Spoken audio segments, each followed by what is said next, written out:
إن الذين توفاهم الملائكة ظالمي أنفسهم قالوا فيم كنتم قالوا كنا مستضعفين في الأرض قالوا ألم تكن أرض الله واسعة فتهاجروا فيها فأولئك مأواهم جهنم وساءت مصيرا إلا المستضعفين من الرجال والنساء والولدان لا يستطيعون حيلة ولا يهتدون سبيلا فأولئك عسى الله أن يعفو عنهم وكان الله عفوا غفورا ومن يهاجر في سبيل الله يجد في الأرض مراغما كثيرا وسعة ومن يخرج من بيته مهاجرا إلى الله ورسوله ثم يدركه الموت فقد وقع أجره على الله وكان الله غفورا رحيما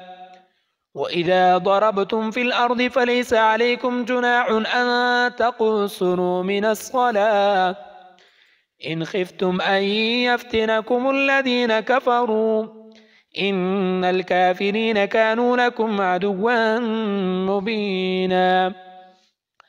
وإذا كنت فيهم فأقمت لهم الصلاة فلتقم طائفة منهم معك وليأخذوا أسلحتهم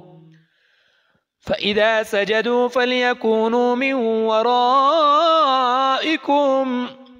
ولتأت طائفة أخرى لم يصلوا فليصلوا معك وليأخذوا حذرهم وأسلحتهم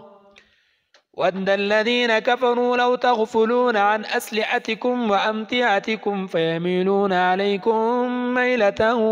واحدة ولا جناح عليكم إن كان بكم أذى من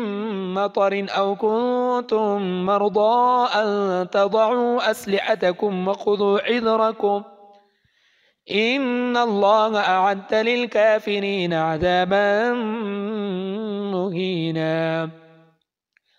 فإذا قضيتم الصلاة فاذكروا الله قياما وقعودا وعلى جنوبكم فإذا اطمأننتم فأقيموا الصلاة